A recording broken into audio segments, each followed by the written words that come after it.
Hello plus 2 class, welcome again to A to Z Education by Joginder sir. Today we will discuss about a Venn diagram generator. It's a very important topic. तो चलिए शुरू करते हैं Venn diagram generator. So what is this generator? It is a device used for producing very high potential difference of the order of few million volt to carry out nuclear disintegration. तो ये एक ऐसा device होता है जो बहुत ज़्यादा potential difference produce करने के लिए यूज़ किया जाता है. Very high potential difference of few million volt. और इतनी ज़्यादा पोटेंशियल की ज़रूरत हमें क्यों पड़ती है? To carry out the nuclear disintegration. यानी अगर हमारे पास कोई न्यूक्लियर सब्सटेंस है तो उसे तोड़ने के लिए, डिसइंटीग्रेट करने के लिए we need a very high energy और द पोटेंशियल डिफरेंस. उसके लिए हमें ये हाई पोटेंशियल की ज़रूरत पड़ती है. क्लियर? तो इसको समझते हैं कि हमें हाई पोटेंशियल की ज़रूरत क्यों पड़ती है. Suppose we have a nucleus है, एक न्यूक्लियर सब्सटेंस और उसका न्यूक्लियस है हैविंग पॉजिटिव चार्ज. इसमें पॉजिटिव चार्ज होगा ऑब्वियसली, राइट. इसे हमें डिसइंटीग्रेट करना है. अब इसे डिसइंटीग्रेट करने के लिए क्या करना पड़ेगा? एक पार्टिकल की जरूरत हमें पड़ेगी. Suppose there is a particle, suppose it is alpha particle. Alpha particle को हमें इतनी स्पीड से मूव करवाना है कि इसको डिसइंटीग्रेट कर ले, राइट. अब अल्फा पार्टिकल में भी ऑब्वियसली हीलियम न्यूक्लियस है, इसमें पॉजिटिव चार्ज होगा. तो जैसे ही अल्फा पार्टिकल न्यूक्लियस के पास आएगा, इसको टच करने से पहले ही Coulomb's electrostatic force of repulsion के कारण ये क्या हो जाएगा? वापस चला जाएगा. क्लियर? यानी फोर्स जो होगी वो कूलम्स फोर्स जो होगी वो इसको रिपेल कर देगी. पॉजिटिव चार्ज को क्या कर देगा? रिपेल कर देगा. तो फिर क्वेश्चन ये उठता है कि हम इसको तोड़ेंगे कैसे. तो इसको तोड़ने के लिए अगर हम इसकी स्पीड को इतनी ज़्यादा बढ़ा दें कि ये कूलम्स फोर्स को, जो coulomb electrostatic force of repulsion है, उसको ओवरकम कर दे, तो ये इसको तोड़ सकता है. तो उसके लिए क्या करना पड़ेगा? इसकी स्पीड हमें बहुत ज़्यादा बढ़ानी पड़ेगी. क्लियर? और इसकी स्पीड को बढ़ाने के लिए क्या करना पड़ेगा? We have to increase its energy, right. कौन सी एनर्जी? Potential energy. क्योंकि जब पोटेंशियल एनर्जी काइनेटिक एनर्जी में चेंज हो जाएगी तो वो हाई स्पीड के साथ इसको डिसइंटीग्रेट करेगा. अब पोटेंशियल एनर्जी किसी चार्ज पार्टिकल में अंदर कितनी होती है? पोटेंशियल एनर्जी होती है हमारे पास Q इंटू V, राइट. और अगर ये पोटेंशियल एनर्जी है तो इसको चेंज करना पड़ेगा हमें काइनेटिक एनर्जी के अंदर, जिसकी वैल्यू होती है हमारे पास half mv square, right. Potential energy को काइनेटिक एनर्जी के अंदर चेंज करना पड़ेगा ताकि ये हाई स्पीड के साथ इसको डिसइंटीग्रेट कर दे, राइट. यह सिंपल सी बात है कि अगर हमारे पास पोटेंशियल ज़्यादा है तो स्पीड भी ज़्यादा होगी, वेलोसिटी भी ज़्यादा होगी. तो हमें हाई स्पीड देने के लिए, इस पार्टिकल को हाई स्पीड प्रोवाइड करने के लिए इसकी पोटेंशियल को इंक्रीज करना पड़ेगा to a very high value. तो उसको इंक्रीज करने के लिए हमें जिस डिवाइस की ज़रूरत पड़ती है उसी को हम वेन डिग्राम जनरेटर बोलते हैं. क्लियर? एक ordinary battery million of volts की पोटेंशियल डिफरेंस जनरेट नहीं कर सकती. So we need a special device that is called Van de Graaff generator, जो इतनी हाई पोटेंशियल प्रोड्यूस करे कि वो इस अल्फा पार्टिकल्स को एक हाई स्पीड के साथ एक्सेलरेट करे ताकि ये कूलम्स फोर्स को ओवरकम करता हुआ इस न्यूक्लियस को तोड़ दे. क्लियर? तो that is the reason why we need a Van de Graaff generator. अब इसके प्रिंसिपल के ऊपर आ जाते हैं कि ये काम कैसे करता है और कौन कौन सी जो पॉइंट्स हैं वो हमें याद रखने पड़ेंगे. तो पहला यह है कि charge reside on the outer surface of a spherical shell. Charge जो होता है वो हमेशा आउटर सरफेस पर रहता है. फर्स्ट प्रिंसिपल, फर्स्ट एजम्पशंस को लेके चलते हैं, मान के चलते हैं. सपोज करिए हमारे पास दो ऑब्जेक्ट हैं, दो बॉडीज हैं, body A and B. This is body A and it is having suppose 100 coulomb charge और इसकी पोटेंशियल भी मान के चलते हैं 100 volt and we have another body B, suppose it is having 10 coulomb charge and potential is 10 volt. इन दोनों को हम किसी वायर के थ्रू कनेक्ट कर देते हैं, इट इज लाइक दिस। तो क्या होगा, ऑब्वियसली यहां से 100 कूलम चार्ज है, यहां पर 10 कूलम चार्ज है, तो चार्ज जो होगा हाई पोटेंशियल से लो पोटेंशियल की ओर मूव करता है। तो चार्ज जो है ए से बी की तरफ मूव करना शुरू कर देगा और कब तक मूव करता रहेगा, जब तक भी दोनों की पोटेंशियल जो है वो बराबर ना हो जाए, सेम ना हो जाए। क्लियर? जैसे ही पोटेंशियल सेम होगी चार्ज का मूव करना बंद कर जाएगा, स्टॉप कर जाएगा। तो दैट मीन्स कि चार्ज जो है ए ऑब्जेक्ट के ऊपर जीरो नहीं हो सकता, यानी इसके चार्ज को हम खत्म नहीं कर सकते। जब पोटेंशियल सेम होगी तो चार्ज जो है मूव करना बंद कर देगा, राइट। अब सपोज करिए हमें किसी ऑब्जेक्ट से चार्ज को पूरी तरह से खत्म करना है, तो कैसे खत्म कर सकते हैं? तो उसको खत्म करने के लिए हमें स्फेरिकल बॉडी का कॉन्सेप्ट याद होना चाहिए, जिसमें हमने ऑलरेडी डिस्कस किया है कि charge always reside on the surface of a hollow shell, conducting hollow shell. अब सपोज करिए इसी को हम इस तरह से समझने की कोशिश करते हैं, this is a conducting hollow shell, अंदर से खोखला है, राइट, और इसमें चार्ज है 100 कूलम और पोटेंशियल है 100 वोल्ट, राइट। अब ऑब्वियसली स्फेरिकल बॉडी की या होलो सेल की एक प्रॉपर्टी होती है कि कंडक्टर के अंदर जो इलेक्ट्रिक फील्ड होती है वो जीरो होती है। It's a conducting body and hollow inside, that means electric field is zero. अगर इसकी इलेक्ट्रिक फील्ड जीरो है तो इसके अंदर चार्ज भी जीरो होगा, no charge is there. Clear? और अगर चार्ज जीरो है तो पोटेंशियल की वैल्यू कैसी होगी? V की वैल्यू इसमें कांस्टेंट होगी, V इज कांस्टेंट। ये ऑलरेडी हमने डिस्कस किया है, राइट। V कांस्टेंट क्यों होगी? क्योंकि हमें पता है E is equal to dV over dx होता है, राइट। अगर E जीरो हो गया हमारे पास तो dV over dx equal to zero, यानी V is equal to constant. Clear? किसी भी वैल्यू का, किसी भी फंक्शन का डिफरेंशिएशन जीरो कब होता है? जब वो कांस्टेंट हो। तो दैट मीन्स यहां पर जो पोटेंशियल की वैल्यू होगी वो कांस्टेंट होगी, यानी जितनी वैल्यू पोटेंशियल की सरफेस के ऊपर है दैट इज 100 वोल्ट, उतनी ही वैल्यू हर पॉइंट पर, कितने भी पॉइंट आप इसके अंदर ले लीजिए, हर जगह पोटेंशियल की वैल्यू 100 वोल्ट होनी चाहिए, राइट। यानी ये एक इक्विपोटेंशियल सरफेस बन जाता है। अब इस कॉन्सेप्ट को हमें यहां पर बना के रखना है। अब सपोज करिए मैं बाहर से कोई चार्ज देता हूं। अब सपोज करिए मैं ये बॉडी बी जो है उसको ए बॉडी के अंदर इंसर्ट कर देता हूं, राइट। और जैसे ही इसको इंसर्ट किया क्या हुआ? इसका जो चार्ज है वो 10 कूलम्स और इसकी पोटेंशियल 10 वोल्ट भी इसके अंदर आ गई। क्लियर? अब जैसे ही ये 10 वोल्ट की पोटेंशियल इसके अंदर आती है तो ये इसके फिनोमिना को फेल करने शुरू कर देता है, राइट। फिनोमिना ये है कि यहाँ पर जो पोटेंशियल की वैल्यू है वो कितनी होनी चाहिए? कांस्टेंट होनी चाहिए, राइट, यानी 100 वोल्ट होनी चाहिए। लेकिन जैसे ही ये चार्ज इसके अंदर आता है तो क्या हुआ? इसकी पोटेंशियल कितनी हो गई? इसने इसकी पोटेंशियल को इसमें 10 वोल्ट और ऐड कर दो, 110 वोल्ट हो गई। तो अब ये क्या कर रहा है? इसके कॉन्सेप्ट को फेल कर रहा है, राइट।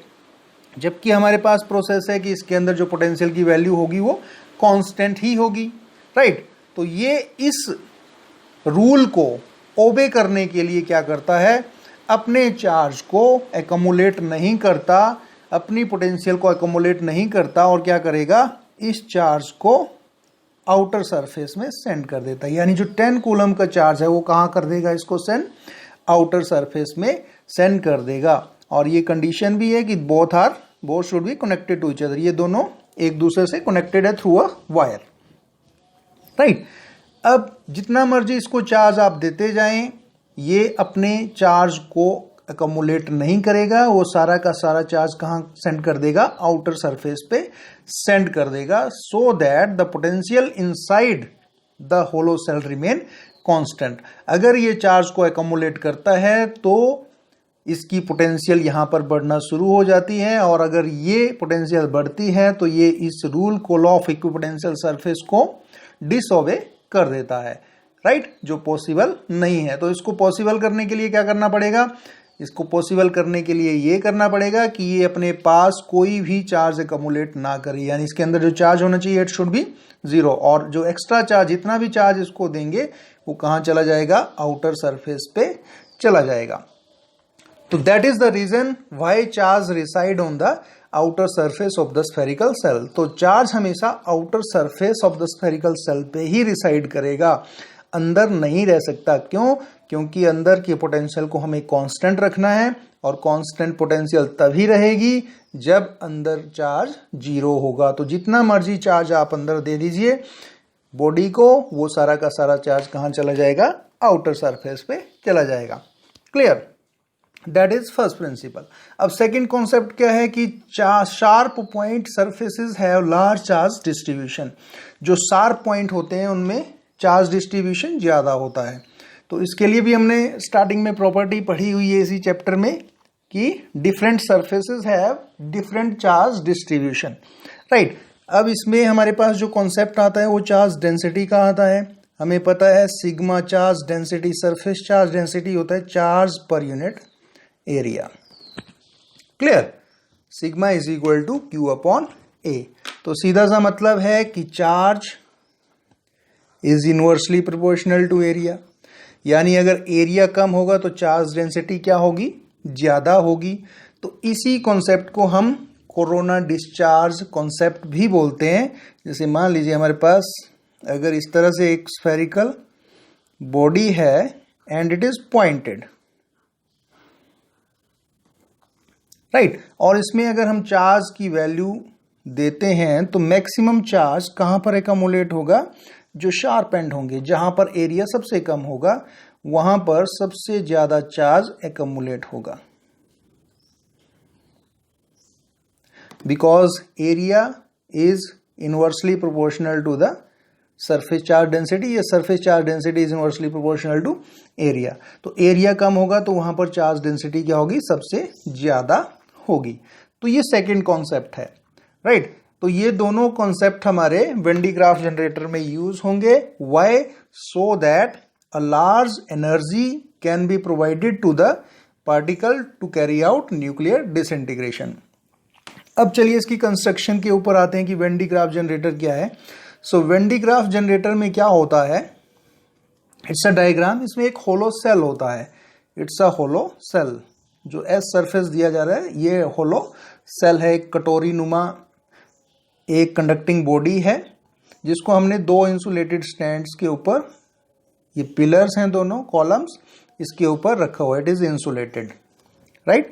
ये इंसुलेटेड होना चाहिए, क्योंकि अगर ये इंसुलेटेड नहीं होगा तो जो चार्ज इसमें प्रोड्यूस होगा वो क्या हो जाएगा, इसके थ्रू बाहर चला जाएगा, लीकेज होना शुरू हो जाएगी। तो ये चार्ज सरफेस के ऊपर ही रहे तो इसको हम क्या करते हैं, इसको इंसुलेटेड स्टैंड के ऊपर रखा जाता है।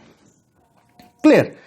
यहां पर हमारे पास एक बेल्ट हम यूज करते हैं जिसको दो पुलीज के ऊपर रन किया जाता है, P1 एंड P2।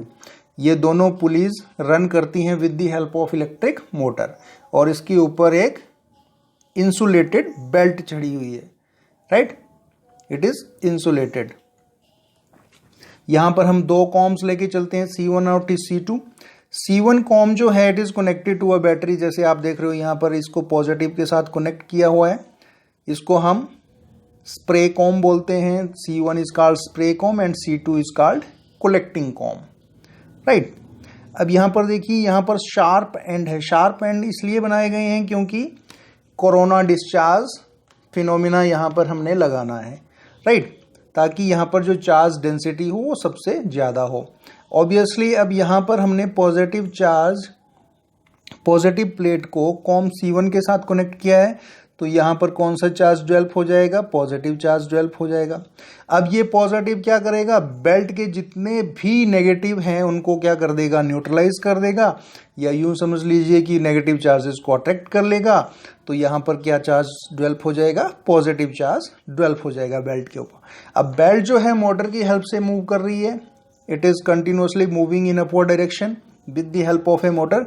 तो ये सारे के सारे चार्ज जो यहाँ पर पॉजिटिव चार्ज डेवलप होता है, ये भी बेल्ट के साथ अपवर्ड डायरेक्शन में मूव करना शुरू कर देते हैं। अब जब ये अपर एंड पे पहुंचते हैं तो कॉम्ब C2 जो कि सरफेस S से भी कनेक्टेड है, इंडक्शन के कारण इसके शार्प एंडेड पे नेगेटिव चार्ज इंड्यूस्ड हो जाता है, राइट। यहाँ पर नेगेटिव चार्ज इंड्यूस्ड हो जाएगा, या यूं समझ लीजिए कि ये पॉजिटिव चार्ज को न्यूट्रलाइज करने के लिए यहाँ पर नेगेटिव चार्ज सेंड करेगा। तो ऑब्वियसली इंडक्शन के कारण इसके अदर एंड पे क्या कौन सा चार्ज आ जाएगा, पॉजिटिव चार्ज आ जाएगा। अब यहाँ पर पोटेंशियल, अब ये इनसाइड द होलो सेल है, यहाँ पर पोटेंशियल को सेम रखना है, कांस्टेंट रखना है। तो यहाँ पर ये चार्ज एकोमुलेट नहीं करेगा, तो चार्ज सारा का सारा कहाँ चला जाएगा, आउटर सरफेस पे चला जाएगा। तो ये सारा चार्ज सरफेस S के ऊपर डिस्ट्रीब्यूट हो जाएगा। अब ये प्रोसेस कंटिन्यू चलती रहती है, चार्ज ज्यादा से ज्यादा बेल्ट के थ्रू आउटर सरफेस पे जाता रहेगा। अब जब ये चार्ज डेवलप होता है तो इसकी पोटेंशियल भी इंक्रीज करती है, क्योंकि जितना ज्यादा चार्ज होगा, हमें पता है जितना ज्यादा चार्ज होगा उतनी ज्यादा पोटेंशियल होगी। Q is directly proportional to V, right.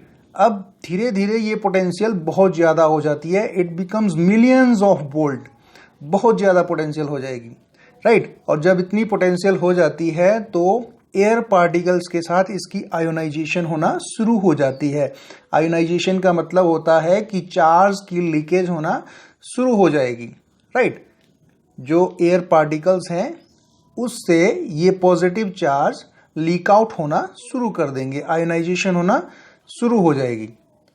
तो इस लीकेज को कम करने के लिए हम क्या करते हैं, इसको एक स्टील टैंक के अंदर एनक्लोज कर देते हैं, जिसमें हम मीथेन या नाइट्रोजन गैस हाई प्रेशर के साथ एनक्लोज करते हैं, ताकि इस लीकेज को रोका जा सके, राइट। क्योंकि अगर लीकेज को नहीं रोका गया तो इसकी पोटेंशियल क्या हो जाएगी, डिक्रीज हो जाएगी। जबकि हमारा फिनोमिना या हमारा इस एक्सपेरिमेंट को करने का मकसद ही यही है कि इसकी जो पोटेंशियल है it should be very very high, right. तो लीकेज को कम करने के लिए हम क्या करेंगे, एक स्टील टैंक यूज करेंगे, और ये क्या करेगा, इसको, इसकी आयोनाइजेशन को रोक देगा। अब अगर हमारे पास एक ट्यूब है, यहाँ पर एक ट्यूब हम T लेते हैं, जिसका सेकेंड एंड, जिसका फर्स्ट एंड जहां पर सोर्स लिखा हुआ है, ये इस होलो सेल के अंदर होता है, जहां पर हमें अल्फा पार्टिकल रखना है, और दूसरा एंड जो होता है वो टारगेट के ऊपर होता है। ये टारगेट का मतलब न्यूक्लियस, राइट, यानी न्यूक्लियर सब्सटेंस यहाँ पर होता है, और उसको हमने अर्थ कर दिया होता है, यानी इसका जो सेकेंड एंड है इसको हमने अर्थिंग कर दिया है। तो ऑब्वियसली यहाँ पर जो अल्फा पार्टिकल होगा उसकी पोटेंशियल कितनी होगी, उसकी पोटेंशियल उतनी होगी जितनी पोटेंशियल इस सरफेस की है, राइट। अगर it is in million of volts तो यहाँ पर जो चार्ज पार्टिकल होगा, जो alpha particle suppose is there, तो उसकी जो पोटेंशियल होगी वो कितनी होगी, मिलियन ऑफ वोल्ट। और यहाँ पर जो न्यूक्लियस है, जिसको हमने टारगेट न्यूक्लियस माना है और उसको अर्थ किया है, तो ये किस पोटेंशियल पर होगा, जीरो पोटेंशियल के ऊपर होगा। तो ऑब्वियसली चार्ज पार्टिकल कहां से मूव करता है, high potential to lower potential. तो यहां पर हाई पोटेंशियल होने के कारण इसकी जो एनर्जी होती है, that is potential energy, it is very very high. और इस ट्यूब के थ्रू उसकी एनर्जी काइनेटिक एनर्जी में चेंज हो जाती है, यानी potential is directly proportional to V। उतनी ही हाई स्पीड के साथ जब ये चार्ज पार्टिकल टारगेट को हिट करता है तो उसको तोड़ देता है, right. It can break by overcoming the forces of repulsion due to Coulomb's force, right? तो इस तरह से ये फिनोमिना हमारा वेन डी ग्राफ जनरेटर का होता है कि हाउ डज इट वर्क, ये इसको तोड़ देगा। और इसकी जो एनर्जी होती है it is very very large, energy is equal to Q into V, large amount of energy is released. Right. इसकी काइनेटिक एनर्जी को हम पोटेंशियल एनर्जी को किस में चेंज कर रहे हैं, काइनेटिक एनर्जी में, बाय दिस मेथड्स और through this tube T, right. यहां से होता हुआ ये इसको स्ट्राइक करेगा और तोड़ देगा। तो student, I hope you all understand this topics, that is Venn diagram generator. Thank you. Have a nice day.